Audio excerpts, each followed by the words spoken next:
दोस्तों आज आइए अर्थशास्त्र के अंतर्गत रिकार्डो के लगान सिद्धांत के बारे में जानते हैं। ये वीडियो आप पूरे ध्यान से देखिएगा तभी आपकी समझ में आएगा, क्योंकि ये ऐसा टॉपिक है जिसको आप अगर जल्दबाजी में देखेंगे तो आपकी समझ में नहीं आएगा। ठीक है, अगर ज़रूरत पड़े तो 2-3 बार भी आप देख सकते हैं इस वीडियो को, ताकि आपको समझ में आ जाए। तो सबसे पहले जान लीजिए कि लगान क्या है। सामान्य रूप से कहें तो लगान या रेंट शब्द का प्रयोग भूमि के उपयोग के लिए दिए गए प्रतिफल के लिए किया जाता है, जो उसका यानी भूमि का प्रयोग करने वाला उस वस्तु या भूमि के मालिक को देता है। इस तरह आप कह सकते हैं कि दुकान, मकान, खान आदि के प्रयोग के बदले में मिलने वाला मूल्य भी लगान के अंतर्गत आएगा। लेकिन अर्थशास्त्र में लगान से अभिप्राय भूमि के प्रयोग से प्राप्त मूल्य से है। भूमि के अर्थ के संबंध में क्लासिकल अर्थशास्त्रियों और आधुनिक अर्थशास्त्रियों में मतभेद है।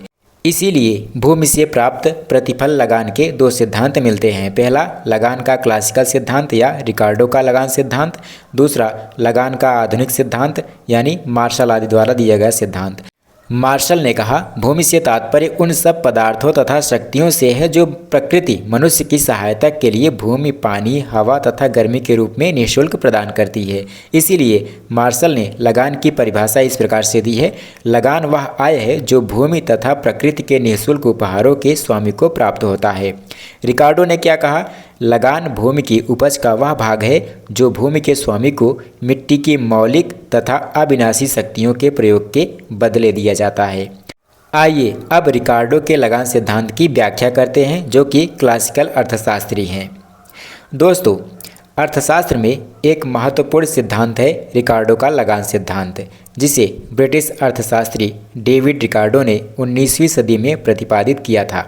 यह सिद्धांत मुख्य रूप से भूमि के लगान यानी रेंट की उत्पत्ति और इसके निर्धारण की प्रक्रिया को समझाता है। इसे समझने के लिए हमें इसके मूल आधार, तर्क तथा निहित अर्थों को विस्तार से देखना होगा। मूल आधार की बात करें तो रिकार्डो का लगान सिद्धांत इस धारणा पर टिका है कि भूमि की आपूर्ति सीमित और स्थिर है। भूमि एक प्राकृतिक संसाधन है जिसकी मात्रा बढ़ाई नहीं जा सकती। इस मान्यता के अनुसार भूमि की लोच पूर्णतया बेलोचदार है। भूमि की उर्वरता में अंतर, सभी ज़मीनें समान रूप से उर्वर नहीं होती हैं। कुछ ज़मीनें अधिक उपजाऊ होती हैं जबकि कुछ कम। उत्पादन में क्रमागत उत्पादन ह्रास नियम लागू है। ये नियम क्या है? किसी निश्चित भूमि पर श्रम तथा पूंजी बढ़ाने से उत्पादन बढ़ता है, लेकिन एक सीमा के बाद वृद्धि की दर घटने लगती है। अगला है जनसंख्या वृद्धि। दोस्तों, जैसे जैसे जनसंख्या बढ़ती है भोजन की मांग भी बढ़ती है, जिससे कम उर्वर भूमि को भी खेती के लिए इस्तेमाल करना पड़ता है। भूमि का एक ही प्रयोग संभव है, ये भी एक मान्यता है। इस सिद्धांत की यह मान्यता है कि भूमि का केवल एक ही प्रयोग अर्थात सिर्फ खेती संभव है। या तो खेती की जाए या फिर भूमि बेकार पड़ी रहे।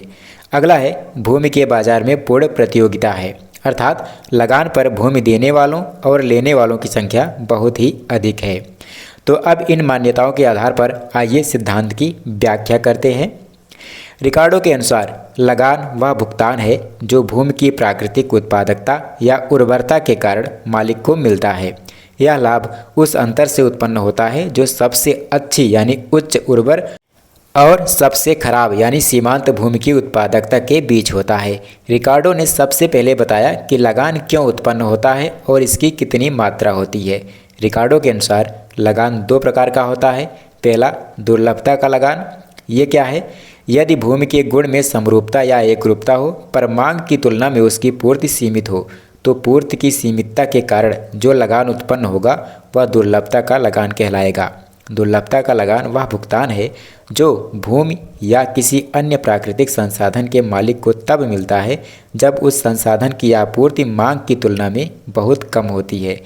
दोस्तों, रिकार्डो के सिद्धांत में यह विचार इस तथ्य से उत्पन्न होता है कि भूमि की मात्रा स्थिर और सीमित है, जबकि जनसंख्या और भोजन या अन्य संसाधनों की मांग बढ़ती रहती है। इस बढ़ती मांग के कारण भूमि की कीमत और उससे मिलने वाला लगान बढ़ जाता है। अब मूल आधार की बात करें तो भूमि की सीमित आपूर्ति है। भूमि एक प्राकृतिक संसाधन है जिसे बढ़ाया नहीं जा सकता। इसकी कुल मात्रा निश्चित रहती है। इसके विपरीत मांग बढ़ रही है। जैसे जैसे जनसंख्या बढ़ती है, भोजन, आवास और अन्य जरूरतों के लिए भूमि की मांग बढ़ती है। उत्पादकता में भी अंतर है। सभी भूमियाँ एक समान रूप से उत्पादक नहीं होती। लेकिन दुर्लभता का लगान केवल उत्पादकता से नहीं बल्कि उपलब्धता की कमी से भी उत्पन्न होता है। अब जानते हैं सीमांत भूमि की अवधारणा। रिकार्डो ने सीमांत भूमि की अवधारणा दी, जो वह सबसे निम्न गुणवत्ता वाली जमीन है जिस पर खेती करना अभी भी लाभकारी है। इस भूमि पर कोई लगान नहीं मिलता क्योंकि यहाँ उत्पादन लागत और बिक्री मूल्य बराबर होते हैं। ठीक है, तो चलिए व्याख्या करते हैं। जब मांग आपूर्ति से अधिक हो जाती है तो भूमि का मूल्य बढ़ता है, भले ही वह कम उत्पादक हो। इस स्थिति में यहाँ तक कि सीमांत भूमि जो सामान्यतः लगान नहीं देती, वो भी लगान उत्पन्न कर सकती है क्योंकि उसकी दुर्लभता उसे मूल्यवान बनाती है। रिकार्डो के सिद्धांत में सामान्य रूप से लगान उच्च उर्वर भूमि और सीमांत भूमि की उत्पादकता के अंतर से आता है, जो कि भेदात्मक लगान कहलाता है। लेकिन जब सभी भूमियाँ उपयोग में आ जाती हैं और मांग अभी भी बनी रहती है तो दुर्लभता के कारण लगान उत्पन्न होता है। इसे दुर्लभता का लगान कहते हैं। उदाहरण के लिए मान लीजिए एक क्षेत्र में केवल 100 हेक्टेयर ज़मीन उपलब्ध है और भोजन की मांग इतनी बढ़ जाती है कि सारी ज़मीन खेती के लिए इस्तेमाल हो रही है। अब अगर मांग और बढ़ती है तो कोई नई ज़मीन उपलब्ध नहीं होगी।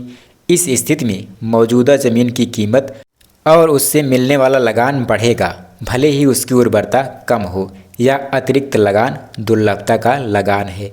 आधुनिक संदर्भ में दुर्लभता का लगान शहरी क्षेत्रों में स्पष्ट रूप से देखा जा सकता है। उदाहरण के लिए मुंबई जैसे शहर में ज़मीन की उपलब्धता बहुत सीमित है। बढ़ती जनसंख्या और व्यावसायिक मांग के कारण यहाँ किराया या संपत्ति की कीमतें बहुत अधिक हैं। यहाँ का अतिरिक्त किराया दुर्लभता का लगान है। ठीक है, जो ज़मीन की कमी से उत्पन्न होता है, ना कि केवल उसकी उत्पादकता से। गणितीय रूप से अगर देखा जाए तो दुर्लभता का लगान बराबर होता है बाजार मूल्य माइनस उत्पादन लागत गुणे उपलब्ध भूमि की मात्रा। जब मांग आपूर्ति से अधिक हो तो बाजार मूल्य बढ़ता है और यह अंतर दुर्लभता के कारण लगान बन जाता है। दूसरा है भेदात्मक लगान। यदि भूमि के विभिन्न टुकड़ों के गुणों में भिन्नता हो, अर्थात उर्वरा शक्ति में भिन्नता हो या उनकी स्थिति में भिन्नता हो, पर उत्तम कोटि की भूमि की पूर्ति उसकी मांग की तुलना में कम हो, तो गुण की भिन्नता तथा लाभ की पूर्ति की सीमितता के कारण जो लगान उत्पन्न होगा वह भेदात्मक लगान कहलाएगा। भेदात्मक लगान वह अतिरिक्त आय या अधिशेष है जो किसी भूमि के मालिक को उसकी भूमि की उच्च उत्पादकता या बेहतर स्थिति के कारण मिलता है, जब इसे सबसे कम उत्पादक या सीमांत भूमि की तुलना में देखा जाता है। यह अवधारणा डेविड रिकार्डो के लगान सिद्धांत का मूल हिस्सा है। दोस्तों, रिकार्डो ने इसे दो संदर्भों में समझाया, उर्वरता का अंतर और स्थान का अंतर। उर्वरता के आधार पर भेदात्मक लगान की अवधारणा क्या है? दोस्तों, अलग अलग भूमियों की उर्वरता में अंतर के कारण उत्पादन में जो अतिरिक्त उपज मिलती है वह भेदात्मक लगान बनाती है। सबसे कम उर्वर सीमांत भूमि पर कोई लगान नहीं मिलता क्योंकि वहाँ उत्पादन लागत और आय बराबर होती है, लेकिन अधिक उर्वर भूमि पर कम लागत में अधिक उत्पादन होता है और यह अंतर लगान के रूप में मालिक को मिलता है। उदाहरण के लिए मान लीजिए दो खेत हैं। पहला खेत है जो अधिक उर्वर है, 100 क्विंटल गेहूँ उसमें होता है, लागत लगती है 10,000। दूसरा खेत बी जो कि सीमांत है, 60 क्विंटल गेहूँ होता है और लागत लगती है 10,000। अब यदि बाजार मूल्य 200 रुपये प्रति क्विंटल तय होता है, तब सीमांत भूमि के आधार पर खेत ए की आय 20,000 माइनस 10,000 बराबर 10,000 और बी की आय क्या होगी? खेत बी की आय बराबर 12,000 और इसमें लगान क्या होगा? 0 होगा।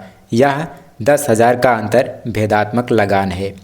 अब आइए स्थान के आधार पर भेदात्मक लगान की अवधारणा को जान लेते हैं। यदि कोई भूमि बाजार या परिवहन सुविधाओं के करीब है तो उसकी उत्पादन लागत कम होती है, परिवहन पर कम खर्चा आता है जिससे मालिक को अतिरिक्त लाभ मिलता है। यह भी भेदात्मक लगान का हिस्सा है। उदाहरण के लिए एक खेत शहर के पास है और दूसरा दूर, दोनों की उर्वरता समान है 60 क्विंटल, लेकिन दूर वाले खेत की परिवहन लागत 2,000 एक्स्ट्रा है, अतिरिक्त है। इसका मतलब है कि नज़दीकी खेत का मालिक 2,000 का भेदात्मक लगान कमाता है। अब भेदात्मक लगान की विशेषताएं जान लीजिए। ये प्राकृतिक गुणों पर आधारित है। दोस्तों, यह भूमि की प्राकृतिक उर्वरता या स्थिति से उत्पन्न होता है, ना कि मालिक के प्रयास से। मांग और पूर्ति से प्रभावित होता है। जैसे जैसे मांग बढ़ती है और कम उत्पादक भूमि का उपयोग शुरू होता है, भेदात्मक लगान बढ़ने लगता है। रिकार्डो ने कहा कि लगान इसलिए नहीं मिलता कि भूमि की कीमत अधिक है, बल्कि इसलिए कि भूमि की उत्पादकता में अंतर है। यह अंतर भेदात्मक लगान कहलाता है।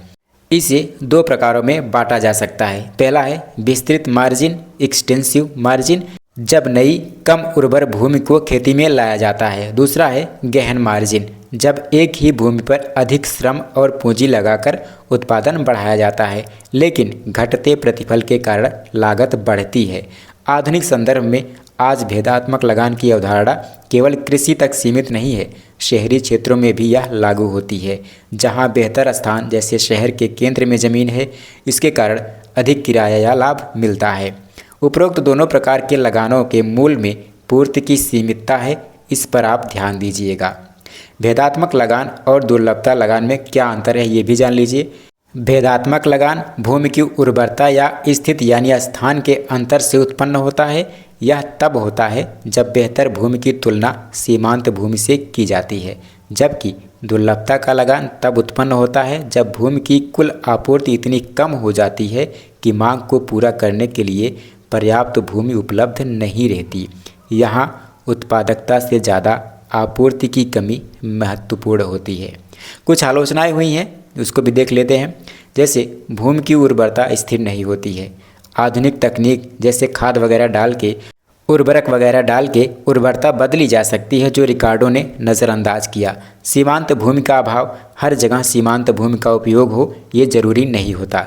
केवल कृषि पर केंद्रित किया इन्होंने। यह सिद्धांत शहरी भूमि या औद्योगिक उपयोग को नहीं समझाता। निष्कर्ष क्या निकला? रिकार्डो का लगान सिद्धांत यह दर्शाता है कि लगान भूमि की प्राकृतिक उत्पादकता और मांग आपूर्ति के अंतर का परिणाम है।